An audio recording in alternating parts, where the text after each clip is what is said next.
2023 இந்த வியாபாரத்து கூட்டத்தில் நாங்கள் வந்திருந்தோம். அப்போ நாங்கள் மாதம் ஒவ்வொரு பைசா கூட எடுக்க முடியாது, மீது கூடையில் அண்ணன் கொடுத்த ஒரு டைரி கொடுத்தாங்க. பாத்திரம் வடிஞ்சு நிரம்புன்னு சொல்லி அண்ணன் வாக்குத்தத்தை அந்த இதில் போட்டிருந்தாங்க. அதைபடி நாங்கள் அதோட ஒரு ஆர்டரு, ஒரு ஹோட்டலில் எங்களுக்கு ஒரு மாவு ஆர்டரு கிடச்சிச்சு. சர்ச்சில் மாதம் ஒரு ஆர்டரு கிடச்சிச்சு. ஆண்டவருடைய கிருபையினால் இந்த ஒரு வருஷத்தில் அன்னை கிருபை எங்களுக்கு ஒவ்வொரு மாதம் கொடுக்குற வாக்குத்தத்தின்படியே எங்களுக்கு இந்த வருஷத்தில் ஆண்டவர் ஒரு 1 லட்ச ரூபா எங்களுக்கு மீதி எடுத்த கிருபைக்காக நாங்கள் நன்றி செலுத்துகிறோம். கர்த்தருக்கு நாமத்துக்கு சோத்திரம். கர்த்தருடைய நாம பரிசுத்தப்படுவதாக. போன வியாபார மீட்டிங்க்கு நாங்கள் வந்திருந்தேன். அப்போ போல் 1.5 ஏக்கரா தான் விவசாயின்னு சொல்லிட்டு, நானும் விவசாயின்னு சொல்லிட்டு தொழிலாளர்னு சொல்லிட்டு இந்த மீட்டிங் வந்து கலந்துருந்தேன். அப்போது எனக்கே அசிங்கமாக இருந்துச்சு, தூரமாக நின்னேன். ஆனால் இப்போ நான் சந்தோஷப்படுதேன். 7.5 ஏக்கரா கர்த்தர் எனக்கு கொடுத்தார். ஐயாவோடு பேசின வார்த்தையில் இன்றைக்கு 7.5 ஏக்கரா நான் பயிர் வைக்கிறேன். அநேகருக்கு உதவி எனக்கு கர்த்தர் ஒரு பாத்திரமாக வைத்திருக்க நன்றி செலுத்துகிறேன்.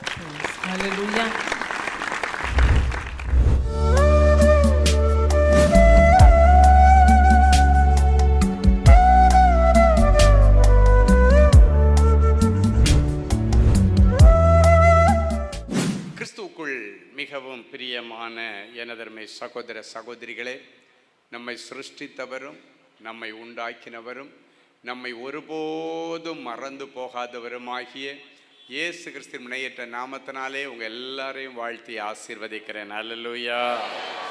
எல்லாரும் சந்தோஷமா இருக்கீங்களா? இந்த நாளிலும் ஆண்டவருடைய பாதப்படியிலே அமர்ந்து, ஆண்டவரே என் பிள்ளைகளுக்கு இந்த பண்டிகையின் பிரதான நாளிலே என்ன மங்கள வார்த்தை சொல்ல விரும்புகிறேன். தேவ சமூகத்திலே ஜெபத்திலே தரித்திருந்த பொழுது கர்த்தர் நம்மை ஆசீர்வதிக்கும்படி கொடுத்த மங்கள வார்த்தை உபாகமத்தின் புஸ்தகம் 13ஆம் அதிகாரம் 18வது வசனம் இப்படியாய் சொல்லுகிறது. எடுத்து வாசிப்போமா?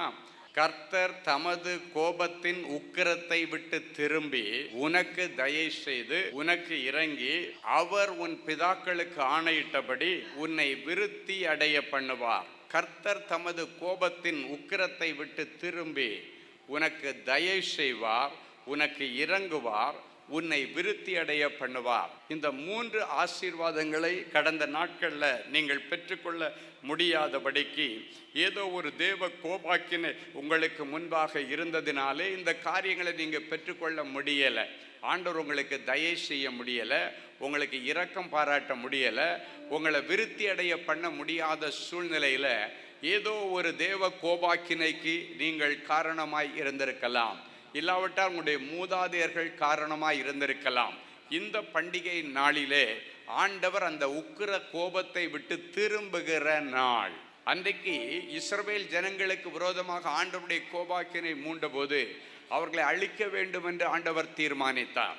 ஆண்டவர் ஜீவன் உள்ள தேவன் அற்புத அடையாளங்களை செய்து அப்பதான் அவர்களை எகிப்தின் அடிமைத்தனத்திலிருந்து மீட்டு கொண்டு வந்து கொண்டிருக்கிறார். அவங்க கண்ணு முன்னால் ஆண்டவர் செய்த மகத்துவத்தை பார்த்தார்கள், அதிசயங்களை பார்த்தார்கள். 10 விதமான வாதைகளை அனுப்பி எப்படியாவது இந்த பார்வோனிடத்திலிருந்து அவர்களை விடுதலை ஆக்க வேண்டும் என்று ஆண்டவர் மோசையோடு இருந்து தன்னுடைய ஜனங்களை விடுதலை ஆக்கி கொண்டு வருவதற்கு மகா பாடுபட்டு வெளியே கொண்டு வந்தார். வெளியே கொண்டு வரும் பொழுது அந்த முன்னாலே செங்கடல் அவர்களுக்கு சவாலாக நின்று கொண்டிருக்கிறது. அப்பொழுது கூட ஆண்டவரை நோக்கி மோசே முறையிட்ட பொழுது ஆண்டவர் சொன்னார், உன் கையில் இருக்கிற அந்த கோலை எடுத்து நீட்டு அப்படின்னு சொன்ன உடனே செங்கடல் பிளந்து அவர்கள் பத்திரமாக தரையில் ஒரு சேதமும் இல்லாமல் சேஃபா அக்கறைக்கு போய் சேர்ந்தார்கள். என் அன்பு தேவனுடைய பிள்ளைகளை, இதெல்லாவற்றையும் கண்ணெதிரிலே கண்ட ஜனங்கள் இவை எல்லாவற்றையும் பார்த்தும் அந்த செங்கடலை தாண்டி அவர்கள் போனதற்கு பிறகு சில சோதனைகள் வரும்பொழுது அவர்கள் முறுமுறுக்க ஆரம்பித்தார்கள்.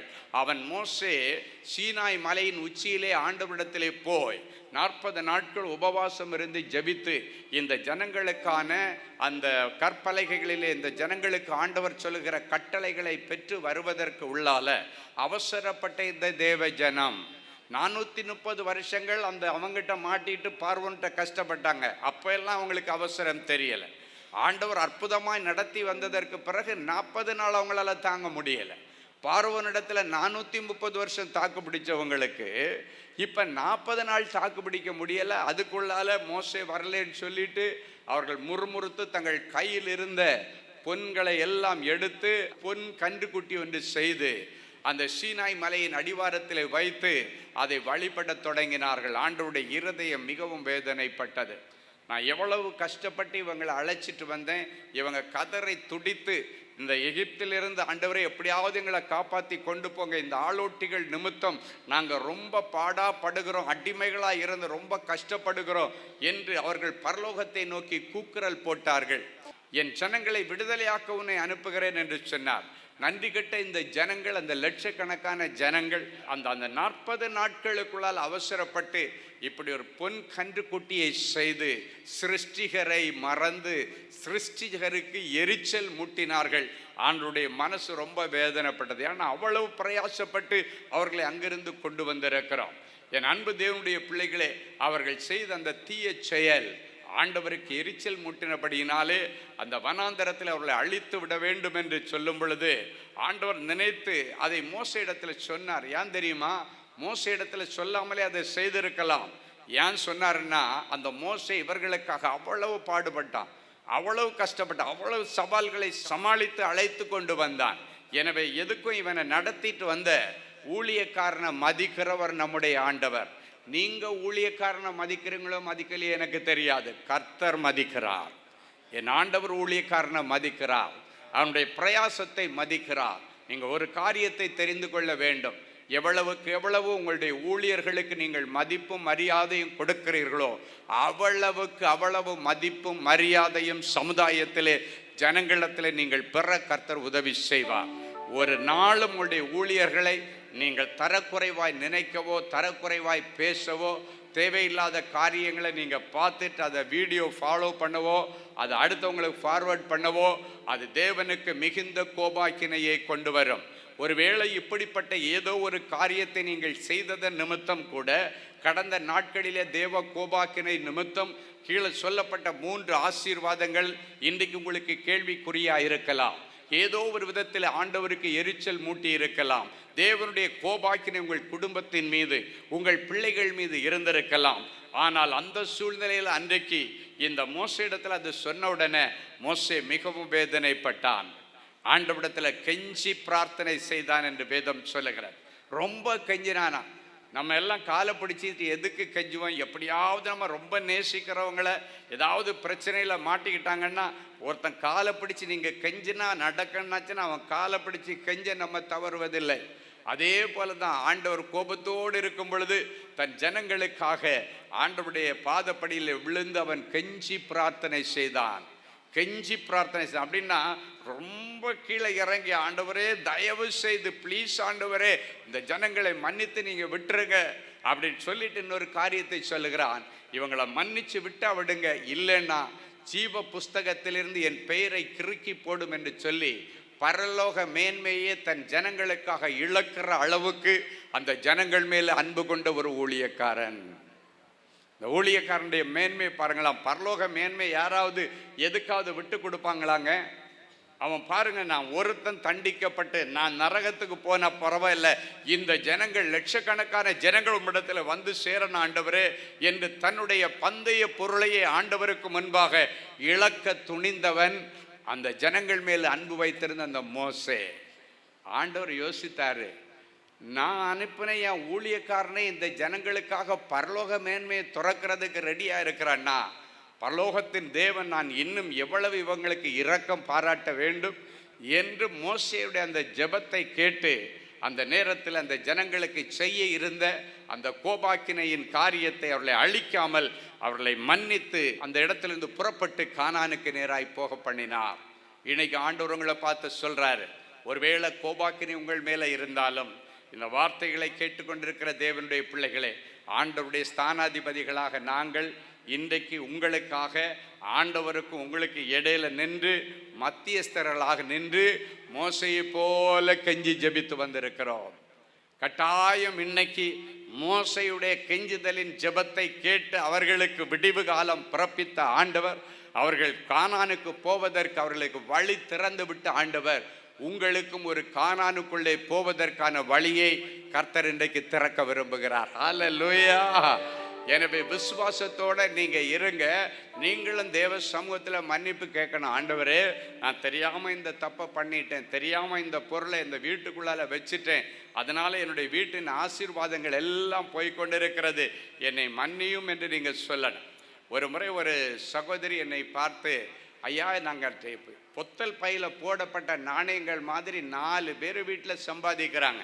நான் சம்பாதிக்கிறேன், என் புருஷன் சம்பாதிக்கிறாரு, என்னுடைய 2 பிள்ளைங்க சம்பாதிக்கிறாங்க, 4 பேர் சம்பாதிக்கிறோம், நல்லா சம்பாதிக்கிறோம். ஆனால் இந்த பணம் எங்கே போகுதுன்னே தெரியலை.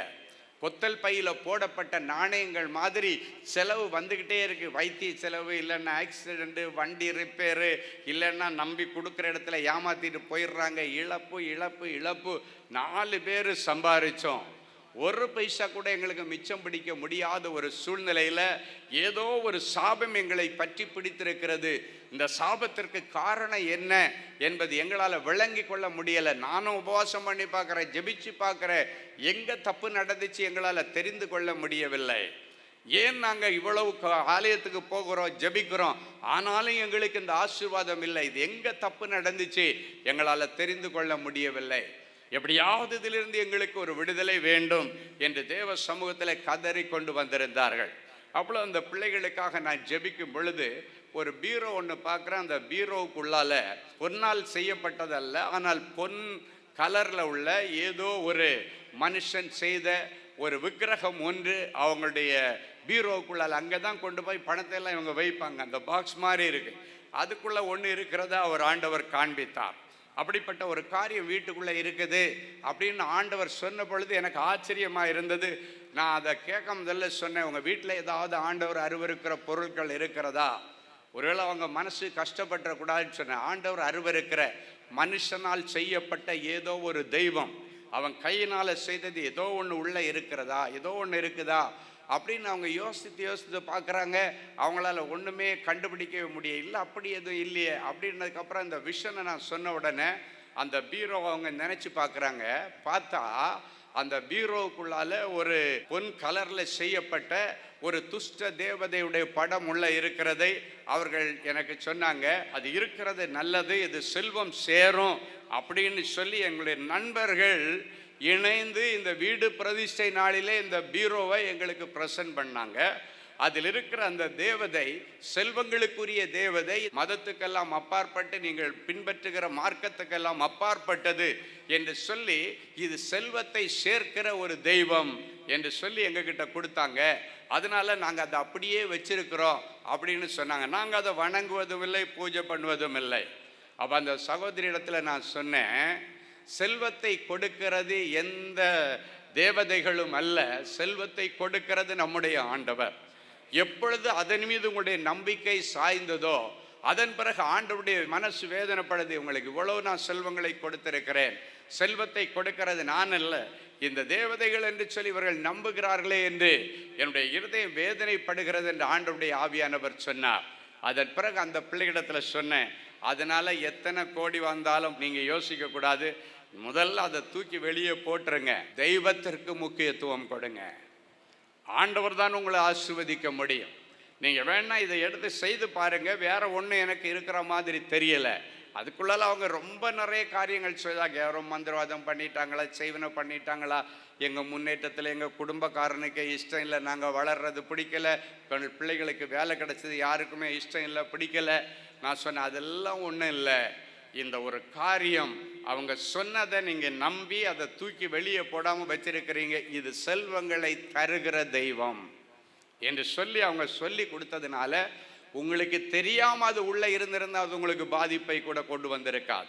உங்களுக்கு அறியாமல் இருந்திருந்தால் வந்திருக்காது. உங்களுக்கு அறிவுக்கு எட்டி நீங்கள் ஜீவனுள்ள தேவன், உங்களை ஆசீர்வதிக்கிற தேவன் அவர் என்று அறிந்திருந்தோம், அவர் ஐஸ்வர்ய சம்மனர் என்று அறிந்திருந்தோம்.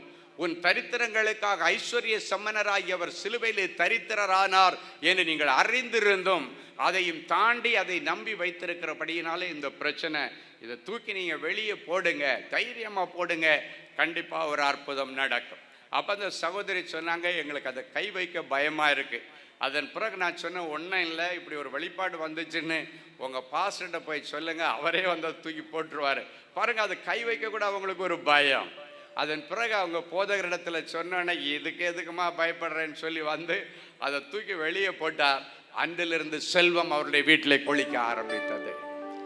இன்னைக்கு எது செல்வம் கொண்டு வர இன்னைக்கு நிறைய பேர் வாஸ்தை பார்க்குறீங்க, அதை பார்க்குறீங்க, இதை வச்சா நல்லா இருக்குன்றாங்க. வீடு கட்டும் பொழுது இதில் அது இருக்கணும், இதில் அது இருக்கணும், அப்படியெல்லாம் நம்பி நீங்கள் போகிற வீடுகள், எவ்வளவோ வீடுகள் இன்றைக்கு பேய் வீடுகளாக மாறி மனுஷன் வீட்டிற்குள்ள குடியிருக்க முடியாத ஒரு வீடாயிருக்கிறது.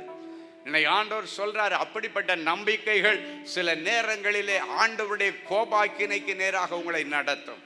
ஆண்டவரை குறித்து அறியாத ஜனங்கள் அதை செய்யும் பொழுது அது ஆண்டவர் அதை பெரிதாய் எடுத்துக்கொள்ள மாட்டார். வேதம் சொல்லுகிறது, அறியாத நாட்களிலே கர்த்தர் காணாதவர் போல இருந்தார். ஆனால் அது தெரிந்ததற்கு பிறகு நீங்களும் நானும் மனம் திரும்ப வேண்டும். இதுதான் என் தேவனுடைய திட்டம், இதுதான் என் தேவனுடைய விருப்பம். எனவே இன்றைக்கு ஆண்டவர் சொல்லுகிறார், அப்படிப்பட்ட மூட நம்பிக்கைகள் சந்தேகப்படுகிற அளவுக்கு ஆண்டவருடைய நம்பிக்கைக்கு பங்கம் விளைவிக்கிற விதத்தில் ஏதாவது மூட நம்பிக்கைகளோ அதை நிமித்தம் ஏதாவது காரியங்களோ உங்க வீட்டில் இருந்தால், உங்களுடைய கையில் இருந்தால், அதை எல்லாவற்றையும் இன்றைக்கு நீங்க தூக்கி வெளியே போடுங்க. இந்த 3 ஆசீர்வாதங்களும் இந்த நிமிஷத்திலிருந்து கட்டாயம் உங்களுடைய வாழ்க்கையில பலிக்கும். ஹல்லேலூயா. அதே போல நாம் திக்கற்ற பிள்ளைகளுக்கும் விதவைகளுக்கும் துரோகம் பண்ணும் பொழுது தேவனுடைய இருதயம் கொந்தி எழும்பும், அது அப்படியே குதிச்சு எழும்பும். என் அன்பு தேவனுடைய பிள்ளைகளை, இன்றைக்கு நாம் ஏழைகளை சர்வசாதாரணமாக அற்பமாக எண்ணுகிறோம், அற்பமாக பேசுகிறோம். அவர்களுடைய சுய மரியாதைக்குள்ளால தலையிட்டு அவர்களுக்கு தேவையில்லாத வார்த்தைகளை சொல்லி அவர்களை அழ வைக்கும் பொழுது கோபாக்கினை நம்ம மேல வருகிறது. சில நேரங்களில் அப்படிப்பட்ட கோபாக்கினைகள் வரும் பொழுது எதனால இது வந்துச்சுன்னு உங்களுக்கு தெரியாது. யாரோ ஒருவர் நீங்கள் அழ வைத்திருப்பீர்கள், மனம் கசந்து தேவ சமூகத்தில் அழுதிருந்தார்களே, ஆனால் அந்த அழுகை ஆண்டவருடைய சமூகத்திலிருந்து உங்களுக்கு சாபத்தையும் ஆண்டவருடைய கோபாக்கினையும் உங்கள் குடும்பத்தில் கொண்டு வந்து அதன் நிமித்தம் தேவனுடைய பிள்ளைகள் அநேக கஷ்டங்கள் படுகிறதை நான் பார்த்திருக்கிறேன். சில இடங்களில் பார்த்தீங்கன்னா ஒரு குறிப்பிட்ட வயசில் ஆண்கள் எல்லாருமே ஹார்ட் அட்டாக்கில் செத்துக்கிட்டே இருப்பாங்க. பார்த்தீங்கன்னா ஒரே டைப் ஆஃப் மரணங்கள். அவங்க பார்த்தீங்கன்னா 43 வயசு, 45 வயசு, 40 வயசு ஒரு வயசு. கரெக்டாக அந்த வயசுலேயே எல்லா ஆண் வாரிசுகளும் ஒன்றொன்னா செத்துட்டு இருப்பாங்க. நீங்கள் அதை பார்த்தீங்கன்னா சில இடத்துல சொல்லுகிறத பார்த்துருப்பீங்க. எங்கள் சித்தப்பா இந்த வயசில் தான் இறந்தார், எங்கள் பெரியப்பா இறந்தார், என்னுடைய மச்சான் அந்த வயசில் தான் இறந்தார். எல்லாரும் அடுக்கடுக்காக சொல்லிட்டு வராங்க. அது எப்படிங்க சொல்லி வச்ச மாதிரி அந்த நாட்களில் அப்படிப்பட்ட இழப்புகள் வருகிறது. அது ஒரு விதமான சாபம். சில நேரங்களில் நம்ம ஏதோ ஒரு காரியத்தில் ஏதோ அருவருக்கத்தக்கதான ஒரு காரியத்தை செய்யும் பொழுது, இல்லைன்னா ஆண்டவருடைய இருதயம் வேதனைப்படும் பொழுது, யாரோ ஒருவர் பரலோகத்தை நோக்கி கதறுகிற விதத்தில் சில காரியங்கள் செய்யும் பொழுது அதன் நிமித்தம் தேவனுடைய இருதயம் வேதனைப்படுகிறது, நமக்கு சாபமாய் மாறுகிறபடியினாலே அந்த சாபங்கள் தான் சில நேரங்களில் இப்படிப்பட்ட தொடர் மரணங்களை கொண்டு வரும். சிலர் பார்த்தீங்கன்னா ஒரு முறை ஒரு குடும்பத்தில் பார்த்தீங்கன்னா பிரசவ நேரத்தில் பெண்கள் மரித்து கொண்டிருக்கிறார். குழந்தை பிரசவித்த உடனே மரித்து கொண்டிருக்கிறார். 4 மரணம் அப்படி நடந்துச்சு குடும்பத்தில். அவங்களுக்கு ஒன்றுமே புரியல, எதனால இது? கரெக்டாக பிரசவிச்சு முடிஞ்சு குழந்தை வெளியே வருது, அந்த தாய் நல்லா தான் இருந்திருப்பாங்க, ஆரோக்கியமாக இருந்திருப்பாங்க, திடீர்னு சொல்லி இப்போ இறந்துட்டாங்க. 4 மரணங்கள். அந்த குடும்பங்கள் கதரை கொண்டு வந்தது, எப்படி இது நடக்கிறது, இந்த பிள்ளை எப்படி நாங்கள் பார்ப்போம்? 1, 2, 3, 4 மரணங்கள். அதன் பிறகு ஆண்டவருடைய சமூகத்தில் கதரை கேட்கும் பொழுது தான் தெரிகிறது அவருடைய மூதாதையருடைய ஏதோ ஒரு சாபம். இதே மாதிரி, அதாவது எந்த சம்பந்தப்பட்ட அழிவுகள் வருகிறதோ அது சம்பந்தப்பட்ட ஏதோ ஒரு கண்ணீர் பரலோகத்தில் இருக்கும் பொழுது அவர்களுக்கு தடையாய் வந்திருக்கிறது. அதன் பிறகு அழுது, ஆண்டவரே இந்த சாபங்கள் எல்லாம் நீங்கள் சிறுவையில் சுமந்து தீர்த்தீங்களே, என் பிள்ளைகள் சுமக்க தேவையில்லைன்னு சொன்னீங்களே, இந்த குடும்பத்திற்காக இன்றைக்கு இவர்களோடு இணைந்து நாங்கள் கிளைம் பண்ணுகிறோம், இன்னொரு மரணம் இப்படி வரக்கூடாது, உம்முடைய வசனத்தின்படி நாங்கள் கிளைம் பண்ணுறேன்னு சொல்லி ஒரு முறை கிளைம் பண்ணி அதன் பிறகு பார்த்தீங்கன்னா அடுத்தடுத்த பிரசவத்தில் அந்த தாய்மார்கள் பாதுகாக்கப்பட்டார்கள்.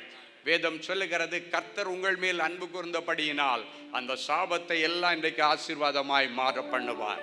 உங்களுக்கு தெரிகிறது எப்படி நான் இவ்வளவு கஷ்டப்படுகிறேன், இவ்வளவு வேதனையா ஏன் பண்றேன், நிறைய கஷ்டப்பட்டு உழைக்கிறேன், ஒண்ணுமே தங்கல, ஒண்ணுமே நிக்கல, இது எனக்கு மட்டும் ஏன் இப்படி சொல்லி வச்ச மாதிரி பிரச்சனை, எனக்கு மட்டும் ஏன் கண்ணீர் நித்தம், எனக்கு மட்டும் ஏன் நைட்டு தூக்கம் வரல என்றெல்லாம் சொல்லி நீங்கள் அழுது கொண்டிருந்தீர்களே, ஆனால் இன்றைக்கு இந்த நேரத்தில் ஆண்டவரிடத்தில், ஆண்டவரே ஒருவேளை எங்களுக்கு தெரியாமலே கூட எங்கள் மூதாதையர்கள் வழியாக ஏதாவது ஒரு சாபம் உங்களுடைய இருதயத்திலே கோபாக்கினை எங்கள் குடும்பத்திற்காக கொண்டு வந்திருக்குமே, ஆனால் என் குடும்பத்தின் சார்பிலே நான் உம்மிடத்திலே மன்னிப்பு கேட்கிறேன். ஆண்டவரே, என்னுடைய சாபங்களை எல்லாம் நீர் சிலுவையிலே சுமந்து தீர்த்தீர் என்று நான் அறிக்கை செய்கிறேன் என்று இன்றைக்கு நீங்கள் அறிக்கை செய்யுங்கள். அதை கிளைம் பண்ணுங்க. வேற எந்த பரிகாரமும் என் ஆண்டவர் கேட்க மாட்டார். நீ 50 பவுன் நகையை கொண்டு கொடு, காதில் இருக்கிறத கழட்டி கொடு, கையில் இருக்கிறத கழட்டி கொடு, கழுத்தில் கிடக்கிறத கழட்டி கொடுன்னு ஆண்டவர் பரிகாரம் தேடுகிறவர் அல்ல. அவருக்கு பொன்னும் பொருளும் ஒரு பொருட்டே அல்ல, பணம் அவருக்கு பொருட்டல்ல. நீ மனம் திரும்ப வேண்டும். நீ ஆண்டவருடைய சமூகத்தில், ஆண்டவரே ஒருவேளை எங்கள் குடும்பத்தில் ஏதாவது அப்படிப்பட்ட காரியங்கள் இருந்தாலும் எங்களை மன்னிங்க ஆண்டவரே, எங்கள் சாபத்தை நீ சிலுவையிலே சுமந்து தீர்த்தீர்னு நான் இப்பொழுது உணர்ந்து நான் அறிக்கை செய்கிறேன் ஆண்டவரே, நான் கிளைம் பண்ணுறேன்னு சொல்லுங்க. அந்த ஒரே வார்த்தை போதும், உங்கள் சாபங்கள் முறியும். இன்னைக்கு அதை நீங்க கண்டிப்பா செய்தே ஆகணும். அதன் நிமித்தம் நீங்க எடுக்கிற முயற்சிகள் எல்லாம் தோல்வியில் இருக்கும். என்ன செய்தாலும் தோல்வி. பல லட்சங்களை இன்வெஸ்ட் பண்ணுவீங்க, தொடர்ந்து நஷ்டங்கள் இழப்புகள் வந்துகிட்டே இருக்கும். சில குடும்பங்களில் பார்த்தீங்கன்னா ஒரு குறிப்பிட்ட வயசாகியும் குடும்பத்தில் திருமணங்கள் தடைப்பட்டு இருக்கும். அழகா இருப்பாங்க, நல்ல செல்வங்கள் இருக்கும், படிப்பு இருக்கும், வேலை இருக்கும், எல்லாம் இருக்கும், ஆனால் திருமணம் நடக்காது. ஒண்ணுமே இல்லாத பிள்ளைகளுக்கு திருமணம் நடந்துட்டு இருக்கு. எனக்கு பணம் இருக்கு, வசதி இருக்கு, செல்வம் இருக்கு, அழகு இருக்கு, படிப்பு இருக்கு, ஆனா எனக்கு மட்டும் ஏன் நடக்கல, என்னுடைய உடன்பிறப்புகளுக்கு ஏன் நடக்கல என்று சில நேரங்களிலே நீங்க தடுமாறும் பொழுது, இப்படிப்பட்ட எல்லாம் இருந்தும் அது நடக்கலைன்னா உடனே நம்ம பரிசோதனை பண்ணி பார்க்கணும். எங்கேயோ ஒரு இடத்துல தேவ கோபாக்கினை நம்முடைய குடும்பத்தின் மீது இருக்கிறது. அந்த கோபாக்கினையிலிருந்து எங்களை விடுதலையாக்கும் ஆண்டவரை நீங்க ஜெபிச்சா போதுங்க. அதுக்காக வேண்டி நீங்க 50 நாள் உபவாசம் இருக்கவோ 40 நாள் உபவாசம் இருக்க தேவையில்லை. வசனத்தின்படி ஆண்டவரே எங்களுடைய சாபங்களை நீர் சிலுவையிலே சுமந்து தீர்த்தீர். ஒரு வார்த்தை சொல்லுங்க, ஒரு அழகான வார்த்தை சொல்லுகிறது, கர்த்தர் உங்கள் மேல் அன்பு கூர்ந்தபடியினால் அந்த சாபத்தை இனி ஆசீர்வாதமாய் மாற பண்ணுவார். ஹல்லேலூயா. எங்களை அருமையாய் நேசித்து வழிநடத்துகிற எங்கள் அன்பான நல்ல ஆண்டவரே, உமக்கு நன்றி. நீர் நல்லவர், ரொம்ப ரொம்ப ரொம்ப நல்ல ஆண்டவர். நீர் சொன்னது போல என் பிள்ளைகள் மீது, இவர்கள் குடும்பத்தின் மீது இருக்கிற எல்லா தேவ கோபாக்கினையின் நாட்களுக்கு இன்றைக்கு முடிவை கொண்டு வருவீராக. நாங்கள் ஊழியர்கள் இணைந்து நின்று மோசையைப் போல என் பிள்ளைகளுக்கும் உமக்கும் இடவே மத்தியஸ்தராய் நின்று கெஞ்சி பிரார்த்தனை செய்கிறோம். என் பிள்ளைகள் எந்த விதத்திலே உம்மை வேதனைப்படுத்தியிருந்தாலும், உமக்கு எரிச்சல் மூட்டியிருந்தாலும், இவருடைய மூதாதையர்கள் உமக்கு எரிச்சலை மூட்டியிருந்தாலும், ஆண்டவர் கிருபையாய் மன்னியும், கிருபையாய் மன்னியும், கிருபையாய் இறங்கும். நாங்கள் எல்லாரும் இணைந்து, ஆண்டவரே ஒருவேளை என் பிள்ளைகளுக்கு தெரியாமல் கூட மூதாதையருடைய சாபங்கள் இவர்களுக்கு பின்னணியில் இருந்து அழிவுகளையோ வேதனைகளையோ மரணங்களையோ வியாதிகளையோ இழப்புகளையோ கொண்டு வந்து கொண்டிருந்தால், இன்றைக்கு ஆண்டவரே என் பிள்ளைகளுடைய எல்லா குடும்ப சாபங்கள், மூதாதையுடைய சாபங்கள், இவர்கள் சம்பாதித்த சாபங்கள் எல்லாவற்றையும் நீர் சிலுவையிலே சுமந்து தீர்த்தீர் என்று நாங்கள் அறிக்கை செய்கிறோம். ஆண்டவரே, இனி என் பிள்ளைகள் சுமக்க தேவையில்லை என்று சொல்லியிருக்கிறேன். எனவே இந்த நிமிஷத்திலிருந்து தேவ தயவு என் பிள்ளைகள் மேலே இறங்கி வருவதாக. ஆண்டவரே, தேவ தயவு என் பிள்ளைகளுடைய வாழ்க்கையிலே தடைப்பட்டிருக்கிற அற்புதங்களை கொண்டு வருவதாக. கர்த்தர் இவர்களுக்கு தயை செய்கிற காலமும் குறித்த நேரமும் வந்திருக்கிறபடியினால் உமக்கு கோடான கோடி நன்றி பலிகளை காணிக்கையாக்குகிறோம். படிப்பு பாதியில் நிற்கிற பிள்ளைகள் மேலே தேவ தயவு இறங்கி வந்து அந்த பிள்ளைகளுடைய படிப்பை நல்லபடியாக முடித்து நல்ல வேலையில் சேர கர்த்தர் உதவி செய்வீராக. ஆண்டவரே, அரசாங்க தேர்வெழுதுகிற பிள்ளைகளுக்கு நல்ல ஞானத்தையும் அறிவையும் புத்தி கூர்மையையும் தேவ தயவை பேஸ் பண்ணி என் பிள்ளைகளுக்கு நீர் கொடுப்பீராக. ஞாபக சக்தி இல்லாத பிள்ளைகளுக்கு நல்ல ஞாபக சக்தியை தருவீராக. அரசாங்க தேர்வெழுதி அரசாங்க வேலைக்காய் காத்திருக்கிற பிள்ளைகளுக்கு தேர்விலே தேவ தயவு வெளிப்படுவதாக. என் பிள்ளைகளுக்கு நிரந்தரமான அரசு வேலை கிடைப்பதாக, பேங்க் உத்தியோகங்கள் கிடைப்பதாக. ஆண்டவரே, வேலையிலிருந்து பிரித்து விடப்பட்டவர்கள் மறுபடியும் வேலையிலே சேர்க்கப்படுவார்களாக. டெம்பரரியா இருக்கிற வேலைகள் மறுபடியும் நிரந்தரம் ஆவதாக. பூட்டப்படாத திறந்த வாசலை என் பிள்ளைகளுக்கு செய்வீராக. ஆண்டவரே, வேலை செய்கிற இடத்துல உயர்வுகளுக்காக, ப்ரமோஷனுக்காக, இன்கிரிமெண்ட்டுக்காக காத்திருக்கிற பிள்ளைகளுக்கு ப்ரமோஷன் கிடைப்பதாக. டிரான்ஸ்ஃபர் எதிர்பார்க்கிற பிள்ளைகளுக்கு டிரான்ஸ்ஃபர் ஆர்டர் கிடைப்பதாக. வெளிதேசத்திற்கு போவதற்கு தடைகள் நீங்கு தேவ தயவு இவர்கள் விரும்பின தேசத்தில் இவர்களை கொண்டு போய் சேர்ப்பதாக. தேவ திட்டம் வெளிப்படுவதாக.